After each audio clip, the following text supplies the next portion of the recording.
welcome to episode 39 of Credit 101. In this episode, we're going to talk about how you guys can avoid the credit bureau saying that your disputes are frivolous. If they say that your disputes are frivolous, that means that they're not going to respond to your disputes. So they don't care exactly what you put on that letter, don't care about any of that. They're not going to respond at all. So I want to tell you guys what you can do to avoid that. Now, usually they say a dispute if you send out like multiple disputes of the same letter, or sometimes if you don't have your correct information, or you keep disputing like the same thing with the same reason. So that's usually when they say it's going to be frivolous. Or say sometimes they may say you're working with a credit repair company, they're not going to answer those disputes. So to avoid this, I'm going to talk about what you guys can do. So first off, make sure that you guys are using the exact information that's on your credit reports when you filing those disputes. Don't just say, oh, I know I have a Capital One account. Look on your credit reports, see what's the name of the Capital One account, add the exact name, how they have it listed on each credit bureau, and then also add that account number. That can avoid them saying that your dispute is frivolous. Make sure you guys include evidence on why this account should be removed, not just saying this account should be removed from my credit report, but actually including evidence on why it should be removed. Also, don't send them the same letter. I talked about that. Don't send the same exact letter. I know I have a free letter on my website, Rickita.com. You guys can see it right there at the top. But please don't send that same letter every time. Like, switch it up. There's other letters that you can send out, and it's other letters in there that I have available. Don't send that letter out, the same exact letter with the same thing, because they can say it's frivolous, and that's not what you want.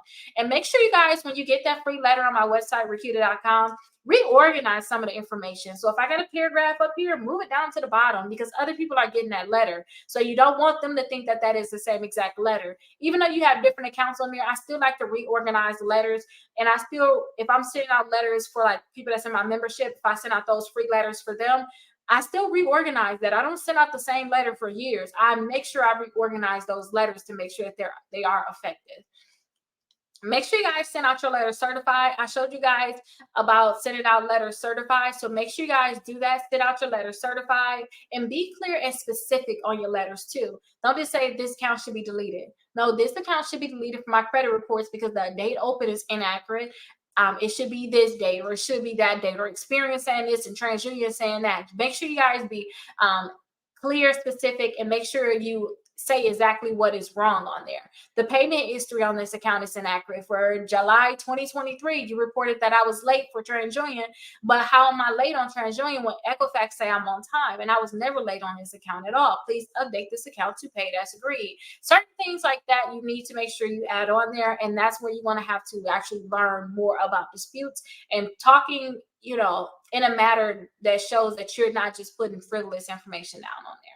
And make sure you keep copies of everything. That's going to be key. Keep copies, and then follow up with all your disputes when you send them out to the credit bureaus. Make sure you follow up with your disputes. You can simply call them, make sure that they have them, and ask them, hey, are you guys done with this dispute? When would you guys be done? Just get information. And if they don't delete something, ask them why they didn't delete it. Like I always say, why didn't delete it? Like, why you couldn't delete it? And so I say, on the other end from the bureaus, they'll say, okay, I'll put something else in. And sometimes they'll actually put something in that can help you get it deleted.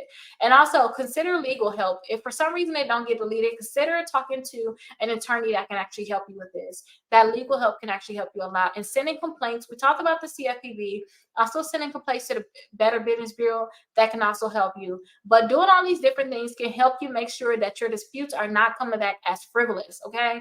So make sure you guys follow all these different steps. Let's actually go over to episode 40, where we're going to talk about disputing items with the company, like directly with the furnisher, whoever's giving out this information, and not necessarily with the credit bureaus, okay? So let's go ahead and check that out. I'll see you over in episode 40.